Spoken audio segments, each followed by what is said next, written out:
வணக்கம். வெளித்திரையின் தலைப்புச் செய்திகள். அறிமுகமாக போகும் படம் பற்றி சொன்னதால் பட வாய்ப்பை இழந்த புதுமுக நடிகை. உடல் எடையை குறைக்க மீண்டும் போராடும் அனுஷ்கா. ஜெய் அஞ்சலி திருமணம். இனி விரிவான செய்திகள். மைனா, கும்கி போன்ற பல வெற்றி படங்களை இயக்கிய இயக்குனர் பிரபு சாலமன் தற்போது கும்கி படத்தின் 2ஆம் பாகத்தை எடுக்க முடிவு செய்திருக்கிறார். இதற்கான நடிகர்களை தேர்வு செய்யும் வேலையில் ஈடுபட்ட அவர் டாக்டர் ராஜசேகர், நடிகை ஜீவிதா தம்பதிகளின் மூத்த மகளான சிவானியை கதாநாயகியாக நடிக்க வைக்க முடிவு செய்தார். மகள் சிவானி கதாநாயகியாக தேர்வான மகிழ்ச்சியை மீடியாக்களிடம் டாக்டர் ராஜசேகர், ஜீவிதா தம்பதி பகிர்ந்து கொண்டது தன்னுடைய படத்தின் நாயகி யார் என்பதை படத்தின் துவக்க நாளில் அறிவிக்க வேண்டும் என்று நினைத்துக் கொண்டிருந்த பிரபு சாலமனுக்கு ஆத்திரத்தை ஏற்படுத்திவிட்டதாம். இதனால் சிவானியை படத்திலிருந்து நீக்கிவிட்டு கதாநாயகி தேடிக்கொண்டு இருக்கிறேன் என்கிற அறிவிப்பை வெளியிட்டிருக்கிறார் இயக்குனர் பிரபு சாலமன். இது டாக்டர் ராஜசேகர், நடிகை ஜீவிதா தம்பதிக்கு அதிர்ச்சியை ஏற்படுத்தியிருக்கிறது. இஞ்சி இடு பழகி படத்துக்காக உடல் எடையை அதிகரித்து நடித்த நடிகை அனுஷ்கா அதன் பிறகு உடற்பயிற்சி, யோகா என்று பல்வேறு முயற்சிகள் செய்தும் அவரால் அவரது உடல் எடையை எதிர்பார்த்த அளவுக்கு குறைக்க முடியவில்லை. தன்னுடைய பழைய தோற்றத்தை கொண்டு வர முயற்சி செய்யும் அனுஷ்கா நடிப்பிற்கு தற்காலிகமாக சிறிய இடைவெளி எடுத்துக்கொண்டு உடல் எடை குறைப்பு பயிற்சி மற்றும் யோகாவுக்கு முழு நேரம் ஒதுக்க திட்டமிட்டுள்ளார். தற்போது பாக்மதி படத்தில் நடித்து வரும் நடிகை அனுஷ்கா அதன் பிறகு அந்த பயிற்சிகளை மேற்கொள்கிறார். இதற்காக பல பட வாய்ப்புகளை ஒப்புக்கொள்ளாமல் இருக்கும் அவரை திருமணத்திற்காக படங்களை ஒப்புக்கொள்ளாமல் இருக்கிறார் என்ற செய்திகள் வருவது தனக்கு வருத்தம் அளிக்கிறது என்று தெரிவித்துள்ளார். பல வருடங்களாக காதலித்து வரும் ஜெய், அஞ்சலி ஆகிய இருவரும் இந்த ஆண்டு டிசம்பர் மாதம் திருமணம் செய்து கொள்ள முடிவெடுத்துள்ளனராம். கடந்த ஜூன் 15ஆம் தேதி பிறந்த நாளை கொண்டாடிய அஞ்சலிக்கு காதல் சொட்ட சொட்ட ஒரு வாழ்த்து செய்தியை அனுப்பியுள்ளார் ஜெய். உன்னை போலவே இந்த நாளும் எனக்கு ஸ்பெஷல் என்று அவர் வாழ்த்த அதற்கு மனமுருகி நன்றி சொல்லியிருக்கிறார் அஞ்சலி. அஞ்சலியை அஞ்சு என்றுதான் செல்லமாக அழைப்பாராம் ஜெய். நாட்களை கடத்தாமல் விரைவிலேயே திருமணம் செய்து கொள்ளும்படி அவர்கள் இருவரின் நண்பர்கள் கூறிய அறிவுரையை ஏற்றுக்கொண்டுதான் டிசம்பரில் திருமணம் செய்து கொள்ள முடிவெடுத்துள்ளார்களாம். ஷங்கர் இயக்கத்தில் ரஜினி நடித்துள்ள 2.0 படத்தின் கிராபிக்ஸ் காட்சிகளுக்கான பணிகள் பல்வேறு நாடுகளில் துரிதமாக நடைபெற்று வருகின்றன. முழுக்க முழுக்க 3D தொழில்நுட்பத்தில் உருவாகியுள்ள படம் என்பதால் ரசிகர்களை வியக்க வைக்கும் அளவுக்கு காட்சிகளை உருவாக்கி வருகின்றனர். இந்த படத்தின் முதல் தோற்றத்தை மும்பையில் வெளியிட்ட பட நிறுவனத்தினர் இந்த படத்தின் இசை மற்றும் முன்னோட்டத்தை துபாய் நாட்டில் வெளியிட முடிவு செய்துள்ளனர். அக்டோபர் மாதம் மிக பிரம்மாண்ட விழாவாக நடைபெற இருக்கும் அந்த விழாவுக்கான வேலைகளை இப்போதே துவங்கியுள்ளனர். A.R. ரஹ்மான் இசையமைப்பில் தமிழ், தெலுங்கு, ஹிந்தி ஆகிய மொழிகளில் உருவாகி இருக்கும் இந்த படம் ஜனவரி மாதம் 25ஆம் தேதி வெளியாக உள்ளது. இந்த தகவலை லைகா நிறுவனத்தின் தயாரிப்பாளர் சுபாஷ் கரன் அறிவித்துள்ளார். கிடைத்த வாய்ப்புகளில் நடித்து வந்தாலும் விருது பெறுகின்ற கதைகளில் நடிக்க வேண்டும் என்கிற ஆர்வம் நடிகை சமந்தாவுக்கு உருவாகியுள்ளதாம். ஆகவே விருது பெறுவதற்கான கதைகள் கேட்டு வருகிறாராம் அவர். எதிர்காலத்தில் என் குழந்தை என்னை பார்த்து அப்பா பெரிய நடிகராக இருக்கிறார், நீ என்ன செய்தாய் என்று கேட்டால் என் குழந்தைக்கு காட்ட ஒரு நல்ல படம் வேண்டாமா? அதற்காகத்தான் விருது பெறுகின்ற அளவிலே ஒரு படத்தில் நடிக்க வேண்டும் என்று துடிக்கிறேன் என்கிறார் நடிகை சமந்தா. என் குழந்தைக்கு மட்டுமல்ல, எனக்கும் கௌரவம் தருகிற மாதிரி ஒரு படத்தில் நடித்து விருது வாங்க வேண்டும் என்கிற ஆசை எனக்கு இருக்கிறது. அதற்கான கதை கிடைத்ததும் அந்த படத்தில் நடிக்க உடனடியாக கால் ஷீட் கொடுத்து நடிப்பேன் என்கிறார் நடிகை சமந்தா. மைக்கேல் ராயப்பன் தயாரிப்பில் ஆதிக் ரவிச்சந்திரன் இயக்கத்தில் சிம்பு 3 வேடங்களில் நடித்துள்ள அன்பானவன், அசராதவன், அடங்காதவன் படம் நாளை வெளியாகிறது. தமிழ்நாட்டில் மட்டும் 450க்கும் மேற்பட்ட திரையரங்குகளில் வெளியாகும் இந்த படம் கேரளாவில் 75 திரையரங்குகளிலும், கர்நாடகாவில் 50 திரையரங்குகளிலும், வட இந்தியாவில் 50 திரையரங்குகளிலும் வெளியாக உள்ளது. வெளிநாடுகளில் 350க்கும் மேற்பட்ட திரையரங்குகளில் வெளியாகும் இந்த படம் இலங்கையில் மட்டும் 40க்கும் மேற்பட்ட திரையரங்குகளில் வெளியாகிறது. உலகம் முழுக்க ஏறக்குறைய 1000 திரையரங்குகளில் வெளியாவதன் மூலம் சிம்பு நடித்துள்ள படங்களிலேயே அதிக எண்ணிக்கையில் வெளியாகும் படம் என்ற பெருமையை அன்பானவன், அசராதவன், அடங்காதவன் படம் பெற்றிருக்கிறது. வசீகரா, சச்சின், மதுரை ஃப்ரெண்ட்ஸ் உட்பட பல படங்களில் விஜயுடன் இணைந்து நடித்துள்ள நடிகர் வடிவேலு தற்போது அட்லி இயக்கும் விஜய் படத்தில் நடித்து வருகிறார். 45 நாட்கள் கால்ஷீட் கொடுத்து விஜயுடன் நடிப்பதாக தெரிவித்துள்ள நடிகர் வடிவேலு, விஜய், அட்லி இருவருமே எனது ரசிகர்கள் என்று கூறியுள்ளார். அவர்கள் இருவரும் நான் நடித்த படங்களின் நகைச்சுவை காட்சிகளில் உள்ள வசனத்தை சொல்லி சிரிப்பார்கள் என்று தெரிவித்திருக்கிறார் நடிகர் வடிவேலு. ஏ.ஆர். ரஹ்மான் இசையமைத்திருக்கும் இந்த படத்தின் முதல் தோற்றத்தை இன்று அறிவிக்கும் இயக்குனர் அட்லி, நாளை விஜயின் பிறந்த நாள் என்பதால் முதல் நாளே விஜய் ரசிகர்களுக்கு ஆச்சரியப்படுத்தும் விதமாக விஜய் 61 படத்தின் பெயரையும் இன்று மாலை அறிவிப்பதாக தெரிவித்துள்ளார். கே.வி. ஆனந்த் இயக்கிய கவன் படத்தில் விஜய் சேதுபதியுடன் இணைந்து நடித்த டி. ராஜேந்தர் அடுத்து விஷாலுடன் இணைந்து ஒரு படத்தில் நடிக்க இருக்கிறார். திருப்பாச்சி, சிவகாசி உட்பட பல படங்களை இயக்கிய பேரரசு இந்த படத்தை இயக்கியிருக்கிறார். அந்த படத்திற்கு பிறகு புதிய படம் ஒன்றை இயக்கும் டி. ராஜேந்தர் அந்த படத்தில் மலேசியாவை சேர்ந்த ஒரு தொழிலதிபரின் மகனை கதாநாயகனாக நடிக்க வைக்க இருக்கிறாராம். சஸ்பென்ஸ் த்ரில்லர் படமாக உருவாகும் அந்த படத்தின் படப்பிடிப்பு மலேசியா மற்றும் ஐரோப்பிய நாடுகளில் நடைபெற இருக்கிறது. காணாமல் போன தன் காதலியை தேடி பயணிக்கும் ஒருவனது கதையாக உருவாக இருக்கும் இந்த படத்தின் கதை, திரைக்கதை, வசனம், பாடல்கள் எழுதி இசையமைத்து இயக்கும் டி. ராஜேந்தர் ஒளிப்பதிவுக்கு மட்டும் வேறு ஒருவரை நியமிக்க உள்ளாராம். தமிழ், தெலுங்கு இரு மொழிகளிலும் மகேஷ் பாபு கதாநாயகனாக நடித்து வரும் ஸ்பைடர் படத்தில் கதாநாயகியாக ரகுல் பிரீத் சிங் நடித்து வருகிறார். ஏ.ஆர். முருகதாஸ் எழுதி இயக்கும் இந்த படத்திற்கு ஹாரிஸ் ஜெயராஜ் இசையமைத்திருக்கிறார். இந்த படத்தின் 5.5 நிமிட காட்சி இணையதளத்தில் வெளியாகி இயக்குனர் ஏ.ஆர். முருகதாஸை அதிர்ச்சி அடைய வைத்துள்ளது. உடனடியாக சைபர் கிரைம் போலீசின் உதவியுடன் அந்த காட்சிகளை இணையதளத்தில் இருந்து நீக்கியிருக்கிறார் அவர். படப்பிடிப்பு இன்னும் முடியாத படத்தின் 5.5 நிமிட காட்சிகள் இணையதளத்தில் வெளியானது தெலுங்கு திரையுலகில் பெரும் அதிர்ச்சியை ஏற்படுத்தியுள்ளது. அம்மா கிரியேஷன்ஸ் பட நிறுவனம் மூலம் பல வெற்றி படங்களை தயாரித்த தயாரிப்பாளர் டி. சிவா தற்போது அதர்வா நடித்துள்ள ஜெமினி கணேசனும் சுருளி ராஜனும் படத்தை தயாரித்துள்ளார். ஓடம் இளவரசி இயக்கியுள்ள இந்த படத்திற்கு டி. இமான் இசையமைத்துள்ளார். இந்த படத்தின் இசை வெளியீட்டு விழா வருகிற 23ஆம் தேதி சென்னையில் உள்ள கலைவாணர் அரங்கத்தில் பிரம்மாண்டமாக நடைபெற இருக்கிறது. தமிழக அரசுக்கு சொந்தமான கலைவாணர் அரங்கம் சில ஆண்டுகளுக்கு முன் இடிக்கப்பட்டு மீண்டும் கட்டப்பட்டு புதிய பொலிவுடன் காட்சியளிக்கிறது. இந்த அரங்கில் நடைபெறும் முதல் திரைப்பட விழாவாக ஜெமினி கணேசனும் சுருளி ராஜனும் படத்தின் இசை வெளியீட்டு விழா அமையவுள்ளது. நடிகர், தயாரிப்பாளர், பாடகர், பாடலாசிரியர் என பல்வேறு திறமைகளை வெளிப்படுத்திய நடிகர் தனுஷ் சமீபத்தில் பாப்பாண்டி படத்தை இயக்கி இயக்குநராகவும் பிரபலமானார். இந்த படம் நல்ல வரவேற்பை பெற்றதுடன் வசூலிலும் சாதனை படைத்தது. இந்த நிலையில் சலங்கை ஒலி சங்கராபரணம் புகழ் இயக்குனர் கே. விஸ்வநாத் பெயரில் வழங்கப்பட உள்ள விருது வழங்கும் விழாவில் சிறந்த இயக்குநருக்கான விருது பெற தேர்வாகி இருக்கிறார் இயக்குனர் தனுஷ். சிறந்த நடிகராக தங்கல் ஹிந்தி படத்தில் நடித்த அமீர் கான், சிறந்த நடிகையாக உட்டா பஞ்சாப் படத்தில் நடித்த அலியா பட், சிறந்த இயக்குநராக பாப்பாண்டி படத்தை இயக்கிய தனுஷ் உட்பட பலருக்கு விருதுகள் வழங்கப்பட உள்ளதாக அறிவிப்பு வெளியாகியுள்ளது.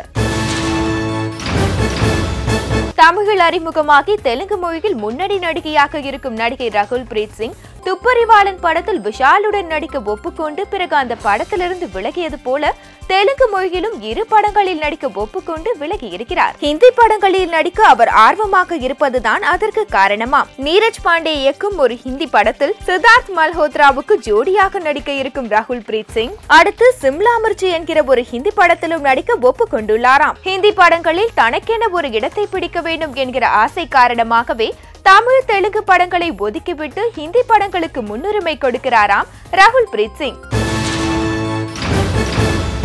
அடுத்து வருவது இயக்குனரும் நடிகருமான சித்ரா லட்சுமணன் அவர்கள் வழங்கும் அந்த நாள் ஞாபகம்.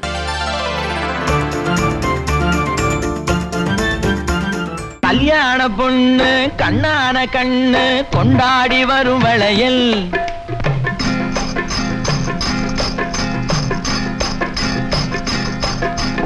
கல்யாண பொண்ணு கண்ணான கண்ணு கொண்டாடி வரும் வளையல், அம்மா பூவோடு வருமே பொட்டோடு வருமே சிங்கார தங்க வளையல், வங்கி வளையல் சங்கு வளையல் முத்து முத்தான வளையலுங்க, வங்கி வளையல் சங்கு வளையல் முத்து முத்தான வளையலுங்க.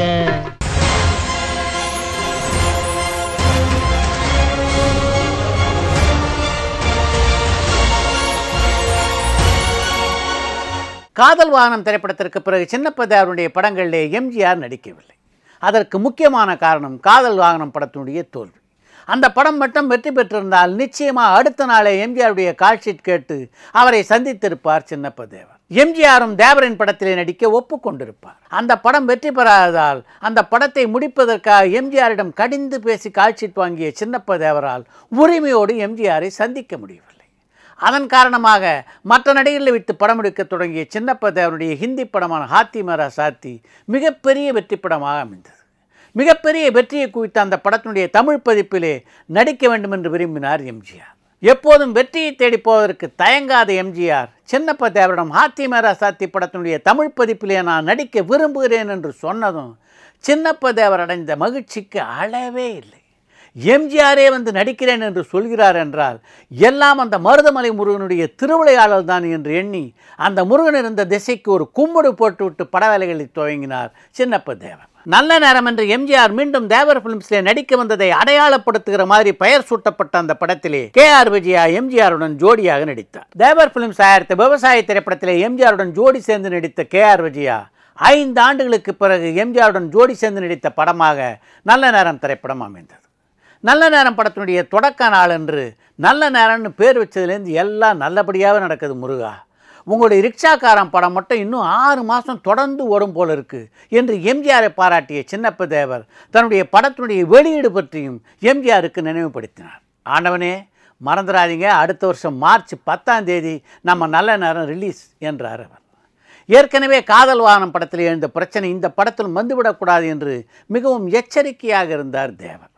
நீங்கள் யானையெல்லாம் கட்டி வச்சு தீனி போடுற தயாரிப்பாளர், அது மட்டும் இல்லாமல் இப்போ ஹிந்தி படம் வேறு எடுக்கிறீங்க, உங்கள் பேச்சை நான் தட்ட முடியுமா என்று சிரித்தபடியே சின்னப்ப தேவருக்கு பதில் சொன்னார் எம்ஜிஆர். 1971 பொதுத் தேர்தலில் எம்ஜிஆர் போல வேடமிட்டு ஓட்டு வேட்டையாடியவர் கலைஞர் மு கருணாநிதியுடைய மூத்த மகனான மூகா முத்து. பொதுத் தேர்தலிலே திராவிட முன்னேற்ற கழகம் வெற்றி பெற்று கலைஞர் தலைமையிலே ஆட்சி அமைந்ததும் எம்ஜிஆர் போல வேடமிட்ட அவரை எம்ஜிஆர் ஆக்குவதற்கான முயற்சிகள் நடைபெற்றன. அஞ்சுகம் பிச்சை சார்பிலே கிருஷ்ணன் மஞ்சு இயக்கத்திலே கலைஞர் மு கருணாநிதியினுடைய கதை வசனத்திலே மூகா முத்து நடிக்க பிள்ளையோ பிள்ளை என்ற ஒரு படத்தை ஆரம்பித்தார் முரசொலி மாறன். அந்த படத்தினுடைய துவக்கவிழாவுக்கு வருமாறு எம்ஜிஆருக்கு அழைப்பு விடுக்கப்பட்டது. தனக்கு எதிராக கலைஞர் பயன்படுத்த நினைத்திருந்த ஆயுதத்தினுடைய அறிமுக விழாவிற்கு வந்த எம்ஜிஆர் தன்னுடைய உள்ளத்துணர்ச்சிகள் எதையும் வெளிக்காட்டி கொள்ளாமல் கிளாப் அடித்து அந்த படத்தினுடைய படப்பிடிப்பை துவக்கி வைத்தார். மந்திரி பதவி வேண்டுமென்றால் சினிமாவை விட்டு விலக வேண்டும் என்று எனக்கு சொல்லப்பட்ட நியதி கலைஞருக்கும் பொருந்தும் தானே. அப்படி இருக்க மந்திரியாக இருக்கும் அவர் பிள்ளையோ பிள்ளை திரைப்படத்திற்கு எப்படி கதை வசனம் எழுதலாம்?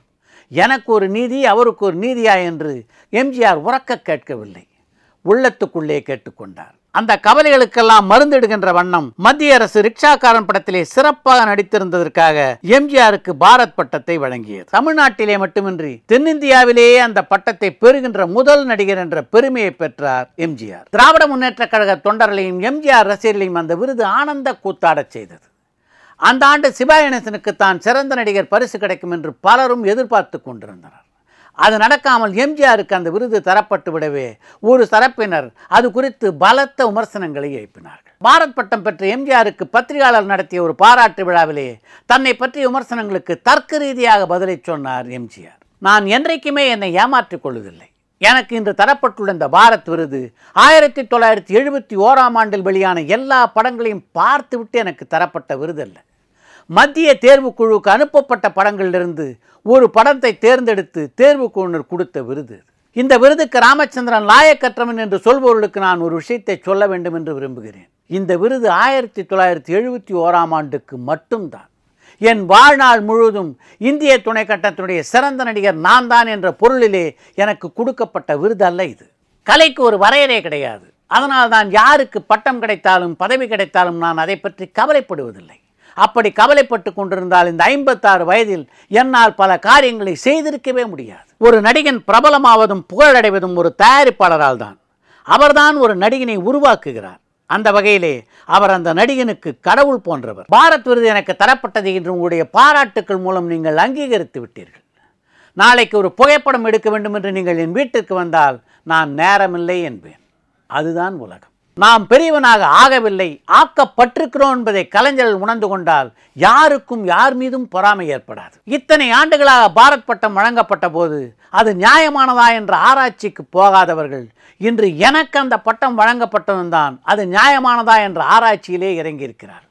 அந்த ஆராய்ச்சியும் நம்மவர்களே செய்வதுதான் எனக்கு மிகுந்த வேதனையை தருகிறது என்று அந்த விழாவிலே குறிப்பிட்ட எம்ஜிஆர் இனி எதிர்காலத்திலே எப்படிப்பட்ட நடிப்பு மக்கள் மத்தியிலே வரவேற்பை பெறும் என்று தனது பேச்சினுடைய இறுதியிலே குறிப்பிட்டார். மிகையான நடிப்பிற்கு இனி எதிர்காலம் கிடையாது. அளவுக்கு மீறி நடிப்பவர்களை எதிர்காலம் புறக்கணித்துவிடும். அதனால் வளரும் கலைஞர்கள் இனி மென்மையாக நடிக்க கற்றுக்கொள்ள வேண்டும் என்று கேட்டுக்கொள்கிறேன் என்று தனது பேச்சிலே குறிப்பிட்டார் எம்ஜிஆர். நடிகர் திலகம் சிவாஜி கணேசனுடைய தலைமையிலே செயல்பட்டுக் கொண்டிருந்த தென்னிந்திய நடிகர் சங்கத்தினுடைய சார்பிலேயும் பாரத் பட்டம் பெற்ற எம்ஜிஆருக்கு பாராட்டு விழா நடத்தப்பட்டது.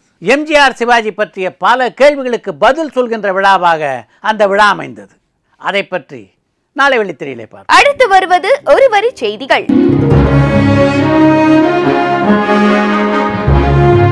என் வாழ்க்கையில் ரஜினிக்கு ஜோடியாக நடிப்பேன் என்று நான் நினைத்து கூட பார்த்ததில்லை என்கிறார் நடிகை ஈஸ்வரி ராவ். நரகாசுரன் படத்தை சஸ்பென்ஸ் கலந்த த்ரில்லர் படமாக இயக்க இருக்கிறாராம் திருமகள் 16 இயக்குனர் கார்த்திக் நரேன். பிரகாஷ் ராஜ் இயக்கும் ஹிந்தி படத்தில் கதாநாயகியாக நடித்து வருகிறார் நடிகை ஸ்ரேயா. தனக்கு வரவேண்டிய பட வாய்ப்பினை ஐஸ்வர்யா ராய் பறித்துக் கொண்டார் என்கிற ஆத்திரத்தில் இருக்கிறாராம் நடிகை கத்ரினா கைஃப். மகேஷ் பாபு நடிக்கும் ஸ்பைடர் படத்தின் இறுதிக்கட்ட படப்பிடிப்பில் இருக்கிறார் இயக்குனர் ஏஆர் முருகதாஸ். அஜித்தின் விவேகம் பட கேரள உரிமையை வாங்கி இருக்கிறார் புலிமுருகன் மலையாள படத்தை தயாரித்த டோமிச்சன். அடுத்து உணர்வுகளை மையமாக வைத்து ஒரு படத்தை இயக்குகிறாராம் இயக்குனர் ராஜமௌலி. எனக்கு ஜோடியாக நடிக்கும் கதாநாயகிகள் பிரபலமாகி விடுகிறார்கள் என்கிறார் நடிகர் ஜெயம் ரவி. பொன்ராம் இயக்கும் படத்தில் சிவகார்த்திகேயனுக்கு தந்தையாக நடிக்கிறார் நடிகர் நெப்போலியன்.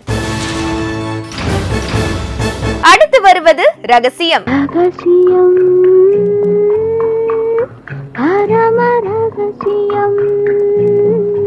குமார் படத்தோட நஷ்டத்தை கேட்டு சர்வர் படத்துக்கு செக் வைக்கிறதுனால யாரோ பண்ணின தப்புக்கு ஏண்டா என் படத்துல கை வைக்கிறீங்கன்னு புலம்புறாராம் அந்த காமெடி ஹீரோ. முதுகுக்கு பின்னால தன்னை சிலர் ஆண்டின்னு அழைக்கிறது கேள்விப்பட்டு ஆடி போயிட்டாராம் அந்த அருந்ததி நடிகை. மீண்டும் தனது மார்க்கெட்டை உயர்த்துற முயற்சியில தீவிரமா ஈடுபட்டு இருக்காராம் அந்த யானை பட நாயகி. கடத்தெரு நடிகை கிட்ட கதை சொல்லணும்னா அந்த 2 எழுத்து வெற்றி நடிகர் மூலமா தான் சொல்லணுமா. அடுத்து வருவது மறக்க முடியுமா.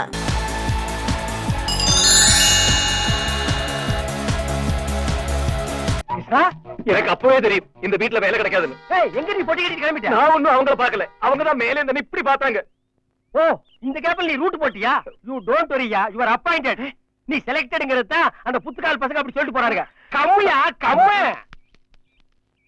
கல்யாண கோயிலுக்கு போகணும். அடிச்சது யோகம். முதல் சவாரியே உனக்கு கோயில் கிடைச்சிருக்கு. நல்ல தகுனம். லட்சுமி குடி நீ கோயிலுக்கு போ. ஓ, அதெல்லாம்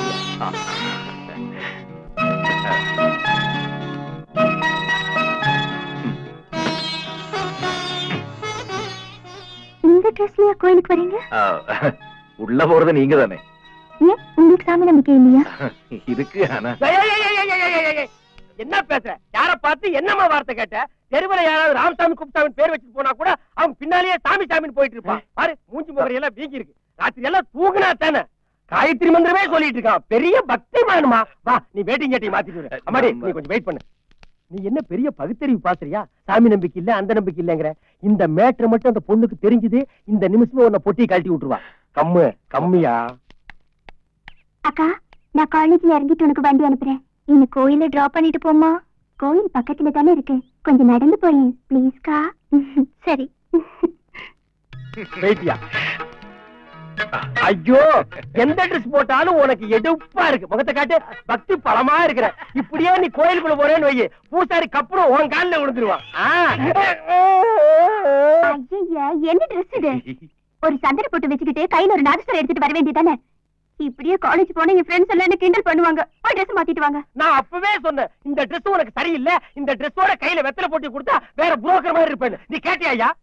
இந்த பொண்ணோட இந்த ட்ரெஸ்ல காலேஜ் போயிருங்க, பாக்குற 10 பையன் என்ன நினைப்பான்? இல்ல படிக்கிற பொண்ணு நினைப்பானா? இல்ல வேற வேற? மனசாட்சி தொட்டு சொல்லு, சத்தியத்தை கட்டுப்பட்டு சொல்லு. இந்த ட்ரெஸ் உனக்கு எந்த நாயா கொடுத்துச்சு? நீங்க ஆள் மாறி போச்சே, போப்பா. அந்த பொண்ணு கிட்ட போட்டு கொடுத்தியா? இங்க பாரு, அந்த பொண்ணு சென்டர்னா இந்த பொண்ணு ஸ்டேட். ஆளுக்கு தகுந்த மாதிரி ட்ரெஸ் மாத்தினா உனக்கு இந்த வீட்டுல வேலை. போயா குடி சுண்ட கட்டியா சட்டையா கட்டியா கட்ட. எதுக்கு உனக்கு வேட்டி எல்லாம்?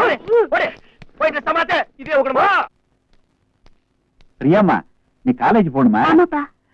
நான் அண்ணனும் அக்கா கல்யாண விஷயமா வெளியே போறோம். நீ ஒரு ஆட்டோ பிடிச்சு போமா? சரிப்பா. அட்டகாசமா இருக்கிற. நெல்லு. இந்த ட்ரெஸ் தான் உனக்கு எடுப்பா இருக்கு. கண்ணாடி அதை விட சூப்பர். இப்படியே நீ ஆந்திரா பக்கம் போனேன்னு வையே, உன்னை அல்வா மாதிரி அள்ளிக்குவாங்க. வா. கண்ணு தெரியுதா இல்ல குத்து மதிப்பா வரையா? இல்ல தெரியுது. ஏ வேணாம், போய் சொல்லிட்டாங்க, போய் குப்பிடுங்க, மூக்கு உடைஞ்சு போயிரு. தெரியுது. இது எத்தனை? இது 6. 5யா? வா அண்ணே, இவனை பார்த்தா டிரைவர் வேலைக்கு வந்த மாதிரியா இருக்கு. டிரைவர் டிரைவர் ஏண்டா இவனை கார் ஓட்ட கூட்டி வந்தியா இல்ல சினிமாவில் நடிக்க கூட்டிட்டு வந்தியா? இப்படி எல்லாம் சோடிச்சு சிங்காரிக்கிற வேலை வச்சுக்காத. ஐயா அம்மனி காலேஜுக்கு போறோம். அவன் இறக்கி விடவனுக்கு எதுக்குற இந்த வயசு? இல்ல இவருதானுங்க. இந்த மாதிரி ட்ரெஸ் எல்லாம் ஐயா எங்களுக்கு பிடிக்காதுன்னு சொன்னா கேக்குறியா நீ? என்ன கண்ணாடி இது? பிரைட் ஸ்கூலுக்கு போற கண்ணாடி, காலேஜ் போற கண்ணாடி அது. Please please please. இல்ல இல்ல இல்ல, இனிமே இந்த விளையாட்டுக்கு நான் வரல. என்ன இழிச்சவாய் நினைச்சீங்களா? ஒவ்வொருத்தர் வண்டியில உட்காரும் போது நான் ஒவ்வொரு வேஷத்துல வண்டி ஓட்டுறமா? எல்லாருமா சேர்ந்து உட்கார்ந்து நான் துணியிலாம வண்டி ஓட்டுறமா? அதுவும் நடக்கலாம், அதுக்கு மேலையும் நடக்கலாம்.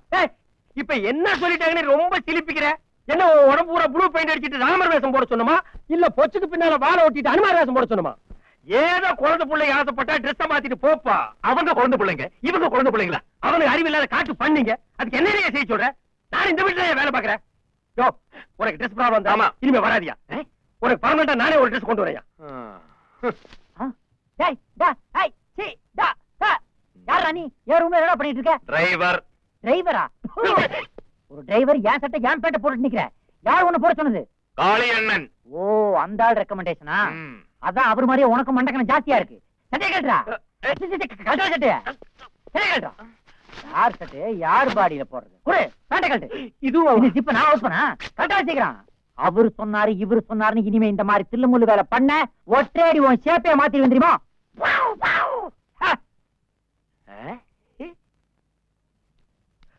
என்னையாது? யாரு? அது ஒரு அரலூசு. இந்த வீட்டுல இருக்க 2 பைசன், அது எனக்கு தூரத்து சொந்தம். சொந்தம்னா ஏன் அவுட் ஹவுஸ்ல இருக்கா? அதான் தூரத்து சொந்தம் அவுட் ஹவுஸ்ல வச்சிருக்காங்க. இதுல எல்லாம் நடுவீட்டுல வச்சுக்க முடியுமா? ஏன் ஏதாவது பண்ணிருச்சா? கடிச்சிருச்சு. அது லைட் கடி இருக்குதான் செய்யும். இந்தா இந்த ட்ரெஸ் போட்டுட்டு வா, இல்லன்னா அந்த பைசனுக்கு உன்னை பெரிய கடி கடிச்சு வச்சிரும். இத்துடன் ராஜ் டிவியின் வெள்ளித்திரை நிகழ்ச்சி நிறைவு பெறுகிறது.